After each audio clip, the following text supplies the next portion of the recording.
esta época cada metrópolis resulta especial porque hay un tema que apasiona y que encanta, y cuando están los expertos para analizarlo, gusta más. Vamos a aprovechar, Cristóbal, y enviar un saludo a Eddie Montaz, que siempre nos ve. Él no sale ni los sábados, ni los domingos, ni los lunes, porque él le encanta este programa.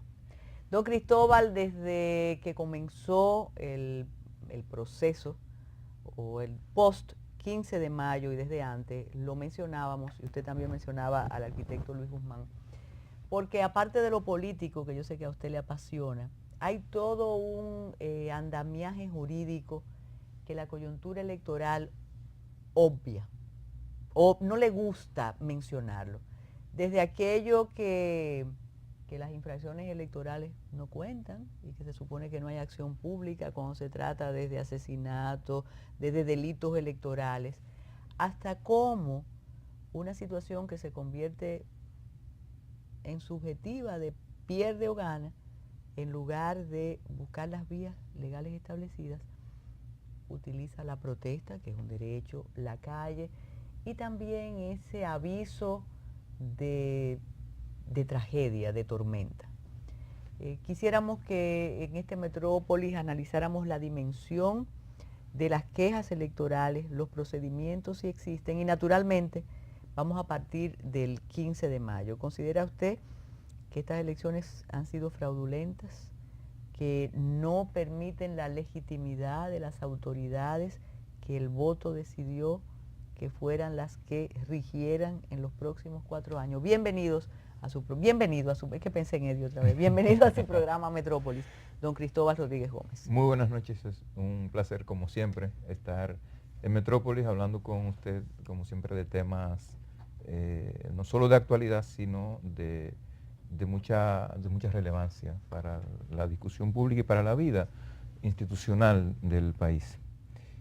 Yo pienso que nosotros tuvimos un proceso electoral en gran medida similar a lo que han sido todos los procesos electorales que hemos tenido en el país durante esta ya larguísima transición democrática, con anomalías, con irregularidades, con incertidumbres, que tuvo un componente novedoso que a mi juicio contribuyó sobremanera a magnificar las tradicionales anomalías de los procesos electorales, que fue la introducción de los mecanismos de las máquinas de registro de concurrentes, de conteo y de transmisión de resultados por la Junta Central Electoral. No por las máquinas en sí, sino porque alrededor del tema de los equipos técnicos, previo al día de las elecciones, ya se había generado un clima, como si los equipos hubieran sido los instrumentos para lo que ya se anunciaba como un gran fraude que se iba a perpetrar en las elecciones. Y lo cierto es que hubo dificultades tecnológicas importantes desde tempranas horas de la mañana del día 15, y creo que esas dificultades con todo el clima que las había antecedido contribuyeron a posicionar la idea de que aquí las elecciones fueron el resultado de un gran fraude. Yo he visto con detenimiento todos los informes de los organismos de observación acreditados y autorizados en el país. Ninguno, sin excepción, habla de que en el proceso electoral hubo fraudes. En el proceso electoral hubo irregularidades importantes, reitero, desde mi punto de vista, réplicas de las irregularidades que han estado presentes en todos los procesos desde hace muchísimo tiempo. En ese sentido, si el voto es la forma de legitimación de las autoridades, en tanto que el voto expresa la voluntad de los ciudadanos para decidir quiénes los gobiernan durante un determinado periodo, las elecciones que acaban de transcurrir en República Dominicana fueron legítimas. Y en tanto que legítimas, lo lógico, lo correcto es que sean respetadas. Eso no significa que no haya situaciones que haya que esclarecer. Pero las situaciones que haya que esclarecer, las irregularidades que han sucedido, cuentan con mecanismos y con herramientas y cánones institucionales para su canalización.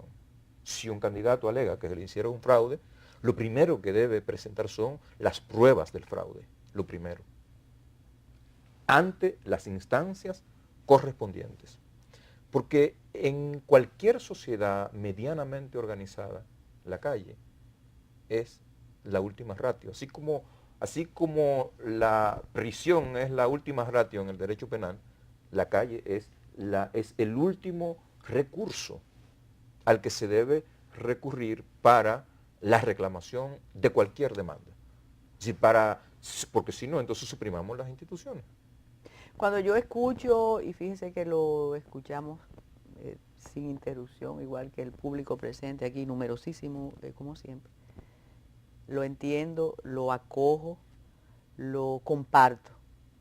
Sin embargo, temo, Cristóbal Rodríguez Gómez, que ese tipo de evaluación en este momento hace cambiar el dial, hace cambiar el canal. No hay una parte de la población, sobre todo muy partidista, que no quiere escuchar eso, que lo más fácil es decir, aquí hubo un fraude colosal, incluso una construcción que se había hecho durante la época de Peña Gómez, el fraude colosal. Decir, aquí hubo un fraude colosal, este gobierno está deslegitimado, vamos a acudir a la calle porque no podemos dejar gobernar las autoridades así. Usted habla de recursos legales. ¿Qué se supone que hace un candidato, porque de eso se trata, y también un elector que no esté conforme con el resultado de su voto? ¿Cómo impugna, cómo pide, cómo reclama el derecho conculcado? Mire, le voy a poner un ejemplo concreto. El Tribunal Superior Electoral acaba de dar una decisión. La decisión 379-16, mediante la cual declara la nulidad de una resolución de la Junta Electoral de Santo Domingo Oeste. ¿En ocasión de qué? En ocasión de un recurso de apelación del que fue apoderado mediante instancia por una candidata a una diputación por el Partido Revolucionario Dominicano. ¿Qué alegaba la candidata? Que la resolución de la Junta Electoral de Santo Domingo Oeste era contraria a la ley porque lo que ordenaba era la anulación de las elecciones en 238 colegios electorales. 14 del nivel presidencial, 16 del nivel municipal, 38 del nivel congresional en la boleta C y 170 del nivel congresional en la boleta C1 de los diputados, del voto preferencial por los diputados.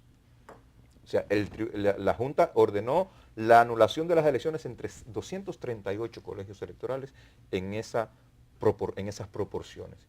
Y esta señora va al Tribunal Superior Electoral y pide la revisión de esa decisión. ¿Qué dice el tribunal? Correcto. La Junta Electoral del distrito no podía hacer lo que hizo. Por dos razones. Número uno, porque la decisión que adoptó estaba basada en una norma legal derogada. Una disposición de la ley electoral, el artículo 151, que fue derogado por el artículo 18 de la ley que crea el Tribunal Superior Electoral. Eso el tribunal no lo aclara en su sentencia, pero se deduce del dispositivo de la sentencia. Y la otra razón que alega el tribunal, correctísima por demás, es que el Tribunal Electoral no tenía la facultad para subsanar los errores que se cometieron en esos colegios electorales, que consistían fundamentalmente en que no se llenó el acta del escrutinio y por tanto el acta del escrutinio no acompañó las urnas que fueron remitidas a la Junta. Entonces, ¿qué dice el Tribunal Superior Electoral? Ordena a la Junta Electoral de Santo Domingo Este cumplir con la ley. Cumplir con la ley significa convocar a los presidentes de las cámaras, a los presidentes de las mesas, de los colegios, mesas, a los secretarios de los colegios y a los representantes de los partidos políticos que postularon candidaturas en cada uno de esos colegios, para delante de ellos, abrir las urnas y proceder al reconteo. Es decir, ¿de qué estamos hablando? Para conectar con la pregunta, de que hay una instancia institucional que tiene un marco legal que dice qué hacer frente a los alegatos de irregularidades. Y ahí está la sentencia. Ese era un tema que estaba para la última mesa por la contundencia y el interés. Porque también quienes quieren poner todo blanco o negro en una sociedad, como dice un amigo poeta, que es gris, dicen, es que no hay posibilidad de recursos. Porque si vamos al Tribunal Superior Electoral, el Tribunal Superior Electoral va a fallar en contra de cualquier demanda de un partido opositor. Este fallo ha demostrado que no. Incluso usted como constitucionalista ha encomiado la decisión. Pero esto se pone muy bueno. Vamos a hacer una pausa y regresamos en unos instantes.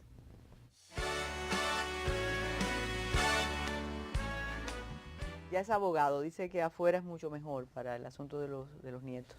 Sí. Continuamos con este interesante asunto electoral. Mire, don Cristóbal, como le decía, yo tenía ese tema de último por apasionante. Desde que se modificó la composición de la Junta Central Electoral, ¿usted recuerda aquello del aspecto contencioso? Sí, el órgano electoral estaba dividido en una cámara contenciosa, una Exactamente. cámara administrativa y el pleno. Todas las fuerzas vivas de la nación hicieron esfuerzos para que eso cambiara, se fue modificando hasta que se logró la creación del Tribunal Superior Electoral. Las juntas municipales no son autónomas, La Junta Central Electoral no decide el problema, no decide el conflicto que ocurre en un colegio, que ocurre en una mesa. Cualquier demanda debe ir al Tribunal Superior Electoral. ¿Cómo explica un conocedor de la materia, que es usted, esa decisión de la diputada que puede ser de un candidato a senador, de un candidato a la presidencia?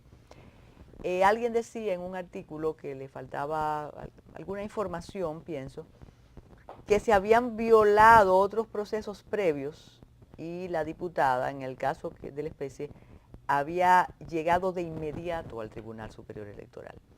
¿Cómo debe ser el procedimiento? O dependiendo de la queja, naturalmente.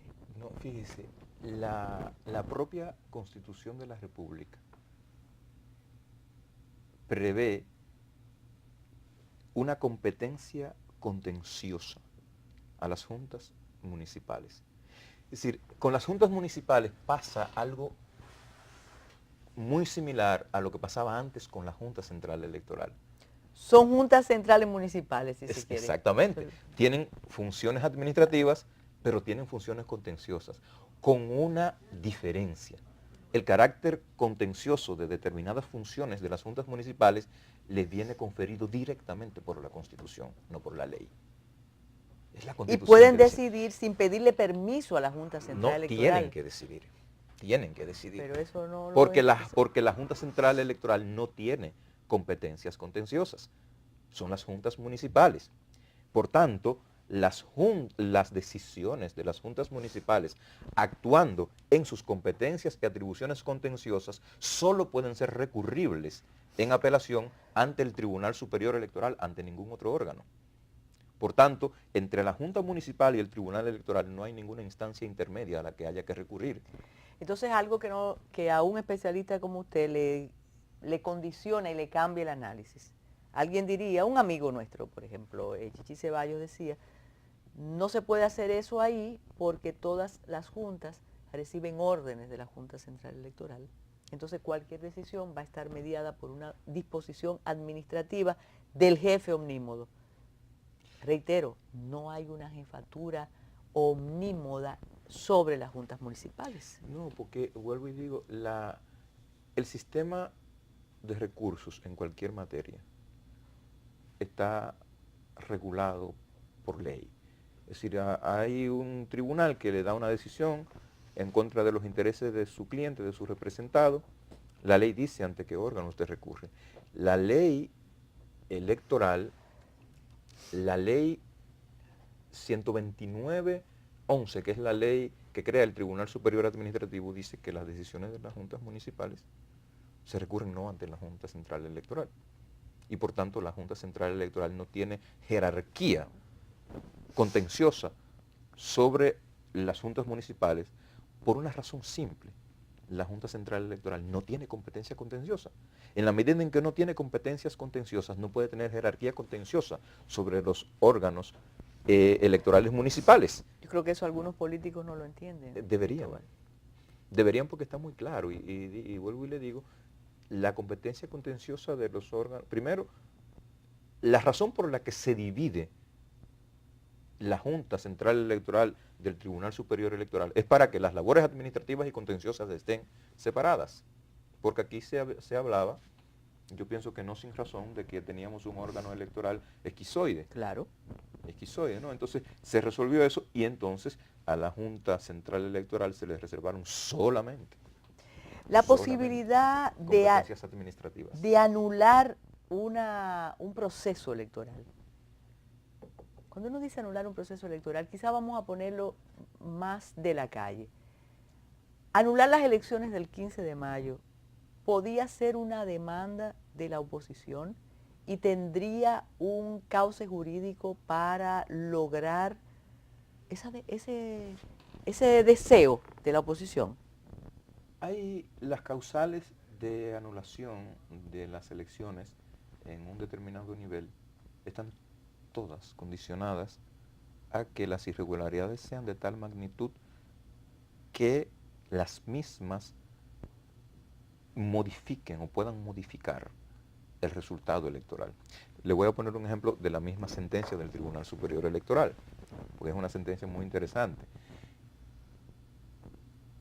La Junta Electoral de Santo Domingo Oeste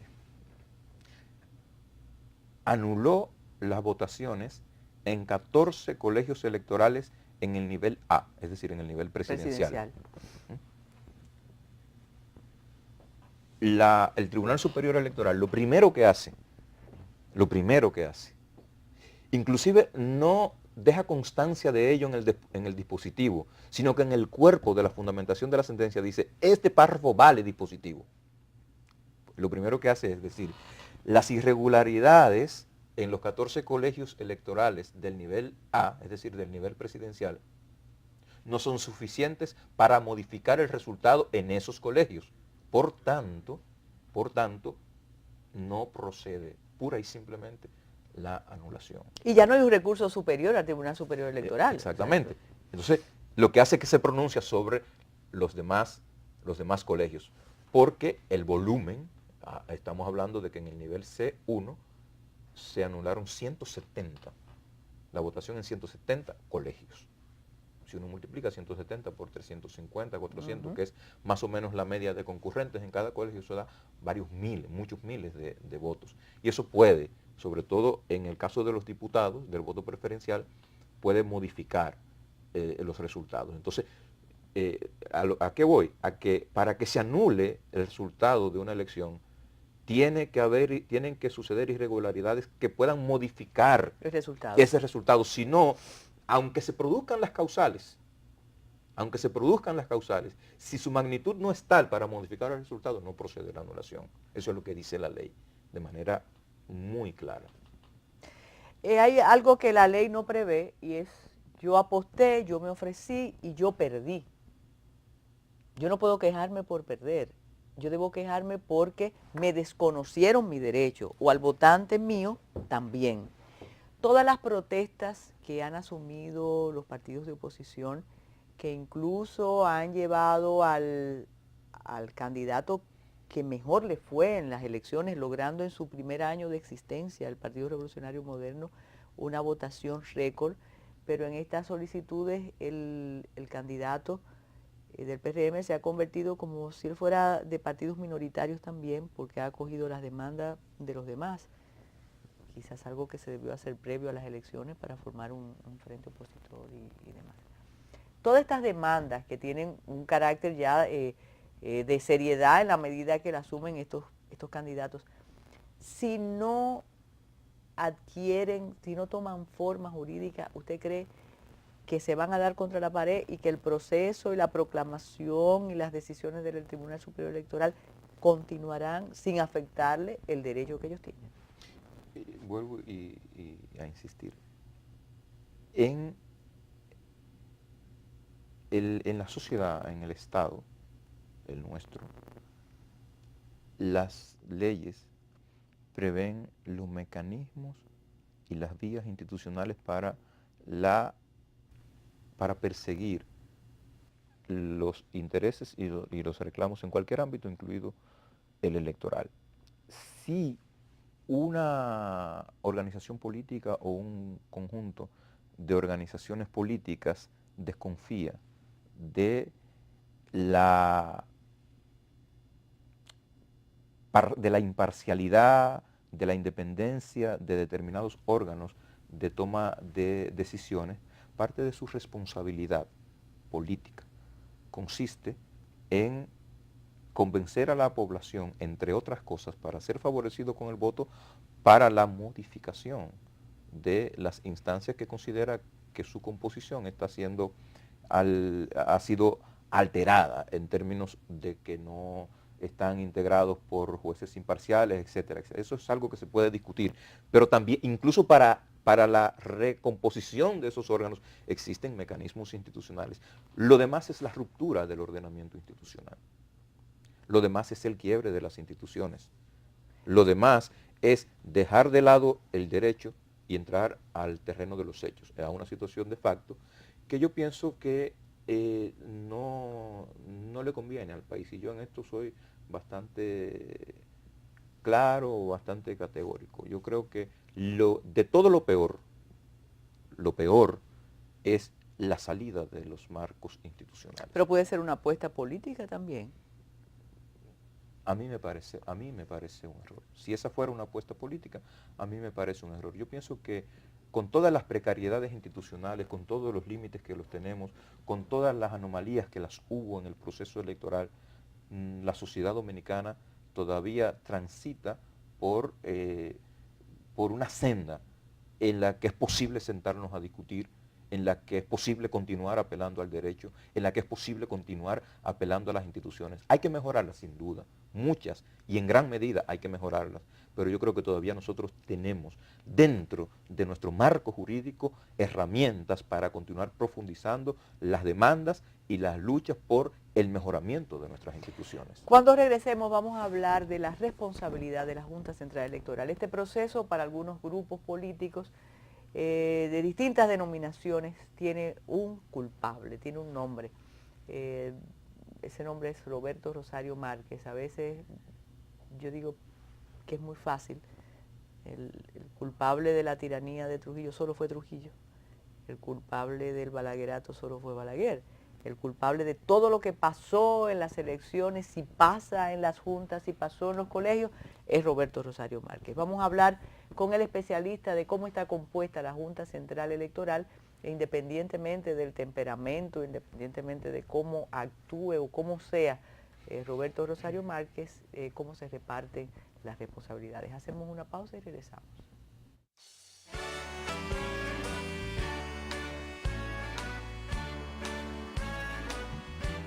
Antonio Inver Barreras nació en Puerto Plata el 3 de diciembre de 1920, hijo de Segundo Manuel Inver y Consuelo Barreras. Casó en primeras nupcias con Guarina Tezón. La prisión de su hermano Segundo Inver y su amistad con Salvador Estrella le movieron a unirse a la conjura del 30 de mayo. Participó directamente en la acción del 30 de mayo, conduciendo el primer automóvil que persiguió al tirano.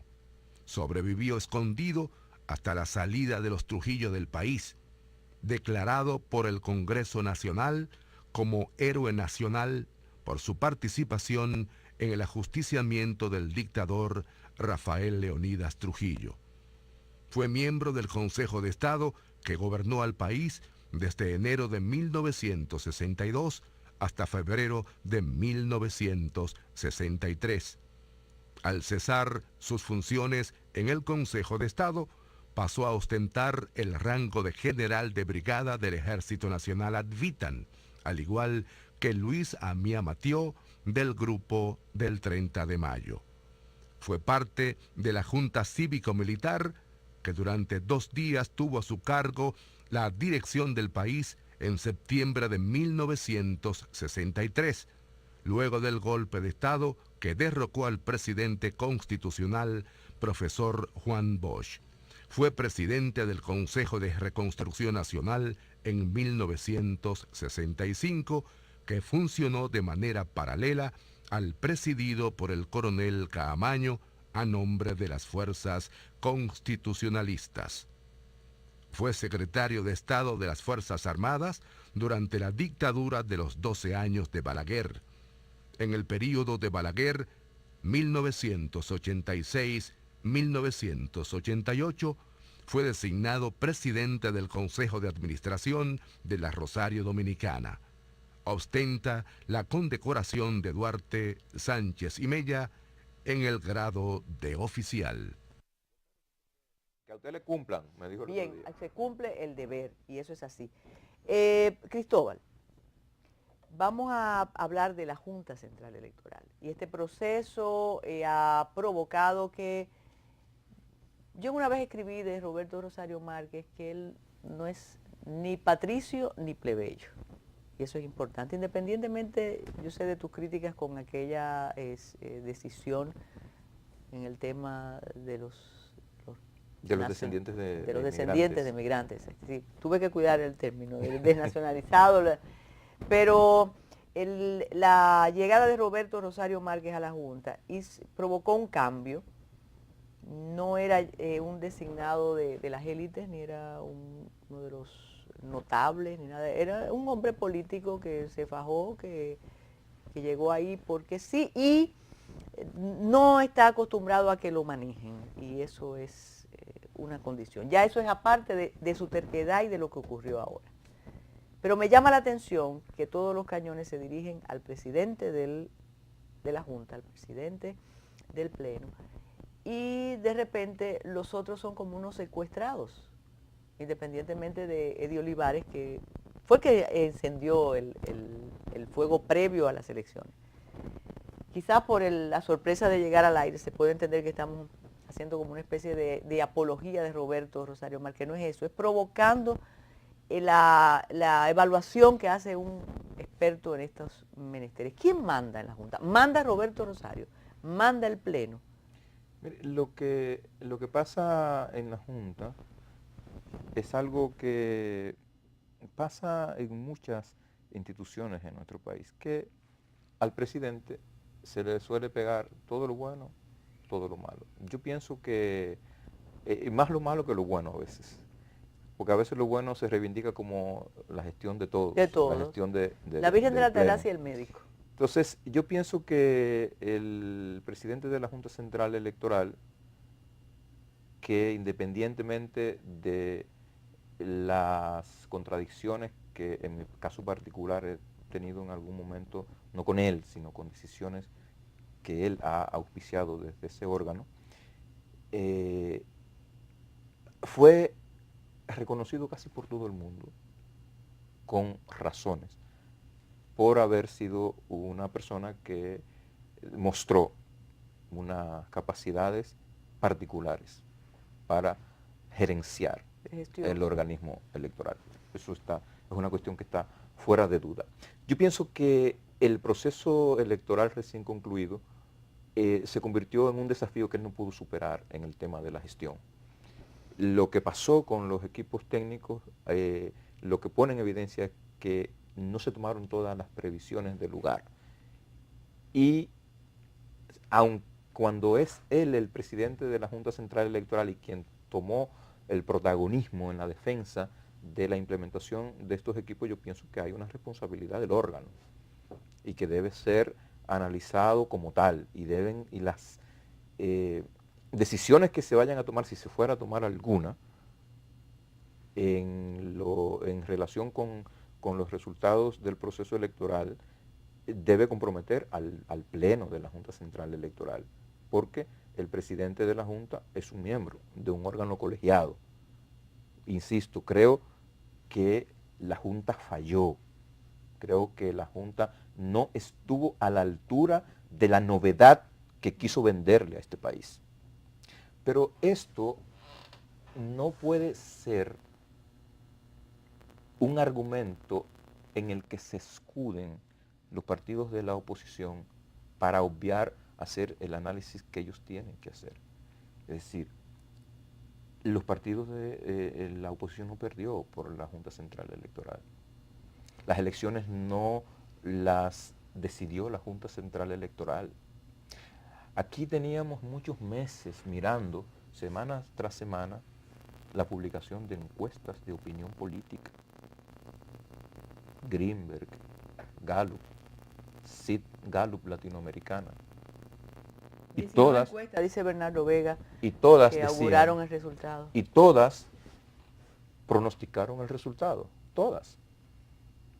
Gallup Dominicana tiene en 20 años de estar ofreciendo resultados electorales en el país, la diferencia promedio es de 0.17 respecto de los procesos electorales sumados a lo largo de 20 años. Es decir, en el pronóstico, ¿cómo se dice? El margen de error consolidado es de 0.17. Entonces yo no puedo desconocer el resultado de un estudio científicamente estructurado. No es que permitía elaborar estrategias, Cristóbal. Exactamente, y desconocer eso porque las encuestas están vendidas. No, yo creo que es parte de la responsabilidad de los líderes, de los dirigentes políticos, sobre todo cuando tienen aspiraciones para dirigir determinadas instancias del poder, es utilizar las encuestas de opinión como las herramientas que son para mejorar el diseño de las estrategias. Y aquí lo que se puso en evidencia es que por las razones que fueran, la oposición política no pudo convencer a la mayoría de la población, lamentablemente. Y digo lamentablemente porque efectivamente yo creo que en este país se necesita un mejor equilibrio en la distribución de poder. Pero eso es algo que va más allá de la voluntad y del postulado. Es algo que requiere inteligencia política, imaginación política. Es algo que requiere de poner egos, de poner actitudes y saber que hay muchísimas cuestiones en común en torno a las que pudieron ponerse de acuerdo muchos de los candidatos a la presidencia que no lo lograron. Y no era por discrepancias ideológicas, simplemente porque todo el mundo quiere estar a la cabeza. Usted menciona encuestas y junta, y es cierto, y eso le encanta a la emocionalidad, que es mayoría en ocasiones. ¿Quién es culpable de mi derrota? Las encuestas y Roberto Rosario. Y no es así. Y eso se repite, y así no podemos lograr las transformaciones. Usted menciona del discurso y de la posibilidad de unirse. Hay pruebas al canto. Hay diputaciones que se ganaron con un discurso atractivo y senadurías también que se ganaron con un discurso atractivo y con realpolitik, porque tampoco estamos hablando de la salvación de las almas. Si se suman los dos elementos, hay logros. La pérdida de la alcaldía del distrito es un ejemplo de laboratorio. Por ejemplo. Con todo lo que significa la realpolitik y 14 años de una gestión no la mejor y quizás la peor que hemos tenido en muchos años. Entonces, ¿qué pasó? Los estrategas entraron con un candidato y el candidato prendió en 40 días. Es así. Yo le voy a poner un ejemplo muy simple. Si usted es contendor en un proceso electoral, usted tiene que partir de una evaluación objetiva de su contrincante.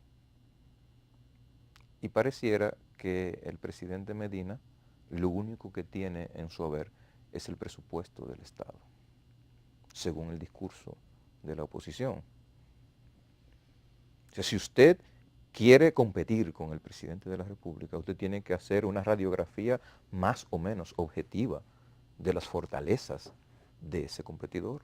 El intento fue fallido, don Cristóbal, porque recuerde que empezaron a aumentar las ofertas de los programas que tiene el gobierno. Lo cierto es que el presidente de la República asignó el 4% a la educación. Lo cierto es que se crearon las estancias infantiles, lo cierto es que se construyeron las aulas. Así, todo eso pasó. Lo cierto, para un sector importante del grupo liberal de la sociedad dominicana, es que el presidente de la República formuló una serie de observaciones anheladas por las mujeres al Código Penal de la República Dominicana. Todo eso pasó objetivamente. Entonces tú no puedes, si actúas con inteligencia política, ir al certamen electoral haciendo como si eso no hubiera sucedido y como si eso que sucedió no tuviera un impacto en la voluntad del electorado. Sí, incluso hubo una agresión en contra de la posible, el electorado que valida esos logros y vota por mantenerlos. Esos son los clientelistas, decía la oposición. Sin embargo, tenían una oferta de casino. Si yo te estoy dando 800, yo te voy a multiplicar por 1.600 sin tener el presupuesto nacional. Que es un error, ¿cómo que le dicen? De libro. Es decir, los especialistas en estos temas, que yo no lo soy, de neuropolítica, de diseño de marcos, de discurso político, si están de acuerdo en algo es en que tú no puedes colocarte en el marco de tu contrincante. Desde que te colocas en el marco de tu contrincante, pierdes. Es ofrecer algo diferente, absolutamente diferente, sí. a lo que es exitoso. Y conste, no estoy minimizando el impacto del uso del presupuesto. Creo que es importante, que es determinante. Lo que digo es, eso no se trata solo de eso. No se trata solo de eso. Y desde el momento en que se asume que se trata solo de que el que está en el gobierno porque maneja el presupuesto se impone, ya estamos en un problema. Pero para los estrategas y los consejeros hay un caso que rompe con ese principio. Recordemos que el presidente Hipólito Mejía dispuso del presupuesto cuando se repostuló y perdió. Perdió. Es así, perdió. Y había mucho dinero para ese proyecto. Entonces no se puede inventar mucho con esa realidad. Yo pienso que hay, yo espero que suceda, yo espero que los grupos políticos que participaron en la contienda electoral hagan su evaluación. El país lo necesita. ¿Usted lo dice con fe? No. Sí, no, es que es necesario, porque es que si no, nos va a llegar el 20 y vamos a tener peores resultados. Y vuelvo y le digo, a mí me preocupa el desequilibrio en la distribución del poder, porque no es sano para la institucionalidad, porque no es sano a futuro para la democracia. Pero la forma de mejorar eso, o mejor dicho, las posibilidades de mejorar eso, las posibilidades de tener una distribución más equilibrada, mayores niveles de control en el ejercicio y en la práctica del poder, pasa por una oposición política realmente. O sea, que se tome en serio la política. Que se la tome en serio significa que cumpla su rol de oposición, no 6 meses o 4 meses antes de las elecciones. No. El efecto hibernación, yo le llamo, como los osos que duermen, y entonces cuando tocan el disparo de las campañas, renacen los políticos y las ofertas que durante 4 años o 3 años y medio nunca le escuchamos hablar. Entonces así piensan ganar adhesiones. Tenemos que hacer otra pausa y regresamos con Cristóbal.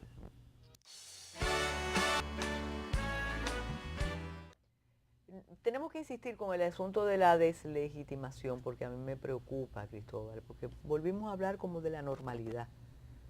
Yo pienso que hasta que se produzca la proclamación oficial de los candidatos, después que se limpien y que se resuelvan todos los procesos, nosotros tendremos protestas constantes, con todo lo que ya usted ha dicho antes y por las razones que usted ha dicho antes. Tenemos que subrayar el riesgo, y eso lo hablábamos fuera del aire, hicimos algunas pinceladas ya en el aire, el asunto de los huelguistas, hasta dónde se van a exponer estos candidatos que perdieron y que las encuestas decían que ellos iban a perder en sus circunscripciones. Y algo interesante, líderes de oposición están apoyando estas protestas con el riesgo de la salud de los mismos protestantes. ¿Usted piensa que esto se va a multiplicar, que vamos a seguir con eso Usted hablaba al principio del derecho a la protesta, pero vamos a seguir tratando de, insisto, como comenzamos, de deslegitimar el proceso. Mire, yo pienso que hay dos órdenes, dos cuestiones distintas en la pregunta, comentario que usted hace. Está en la discusión sobre la legitimidad de los resultados electorales y más bien del gobierno. Y está el método de reclamo que se ha puesto, digamos, cuya expresión máxima hasta ahora probablemente sea la huelga de hambre que han venido llevando a cabo unos 4 o 5 ex candidatos, sobre todo en Santo Domingo Este. Sobre la cuestión de la legitimidad, la teoría política en América Latina sobre todo habla de dos factores determinantes de la legitimidad de un gobierno. Hay una cosa que se llama legitimidad de origen, que es la que confiere el voto. Es decir, los gobernantes son legítimos en la medida en que su elección resulta de la voluntad mayoritaria de la población expresada en las urnas. Y luego una legitimidad de resultados. Es decir, usted como las obligaciones de medio y de resultados. Usted no solo tiene que haber sido elegido, para usted preservar la legitimación que da el voto, tiene que tener un desempeño gubernamental que lo mantenga en el aprecio de la población. De eso hablamos cuando hablamos de legitimidad. Desde mi punto de vista, la legitimidad del gobierno en la República Dominicana no está en este momento en cuestionamiento. Que eso cambie mañana, que eso cambie el año próximo, dentro de 3 meses, no lo sé. Pero en este momento no está en cuestionamiento. En relación a las protestas y en concreto a la huelga de hambre, yo soy muy respetuoso de la libertad de cada persona o de cualquier organización de encauzar sus expectativas, sus reclamos por la vía que considere, siempre que no choque con la ley. Y protestar y someterse a una decisión de huelga de hambre es algo a lo que tienen legítimo derecho quienes han tomado ese camino. Es algo que yo no haría, por ninguna razón. O sea, yo personalmente. Pero ese es su derecho. Ese es su derecho. Que a mí me llama la atención, que creo desde el punto de vista político, que no es la vía más adecuada, no porque no se vayan a lograr los resultados, ojo, no porque no vayan a lograr los resultados, sino porque quienes están reclamando son candidatos que, por lo menos en 4 de las circunstancias, ni siquiera se aproximaron a las personas con las que competían. Y por tanto, esa situación de entrada merma el impacto que la protesta pueda tener en la ciudadanía. ¿Sí? Otra cosa es que usted me diga, no, es que de lo que se trata es de que hubo una persona que perdió las elecciones por un margen de 200 votos. Y por tanto esa persona tiene argumentos suficientes para superar la distancia, el margen. Vuelvo y digo, no estoy diciendo que para reivindicar el derecho a la huelga de hambre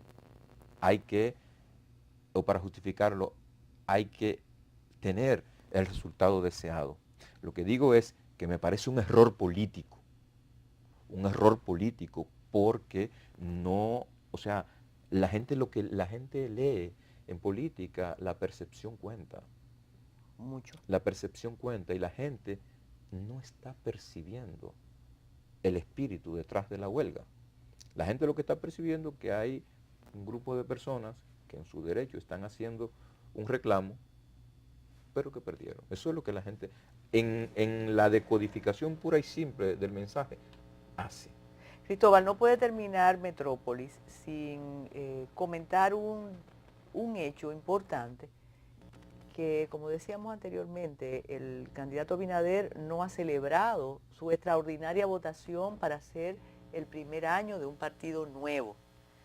Y en segundo lugar, cómo las opciones más tradicionales, por no decir fundamentalistas, que fueron a las elecciones del 15 de mayo con un discurso apocalíptico, sectario,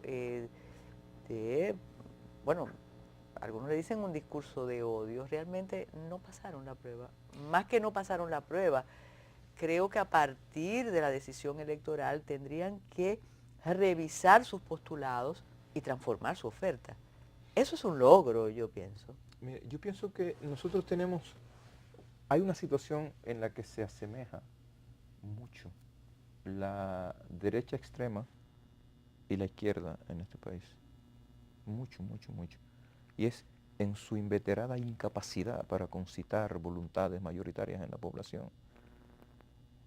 Y eso tiene que ver, yo pienso, con un problema elemental de falta de credibilidad de los portadores del discurso, tanto de la derecha extrema como de la izquierda en República Dominicana. La gente no les cree, no confía en ellos. Y no es que no sea gente seria, es que no le creen. O sea, no le creen incluso de los dos lados, a su oferta de paraíso y a su oferta de infierno. Es decir, yo voy a decir por primera vez en público algo que yo comento con amigos en la intimidad.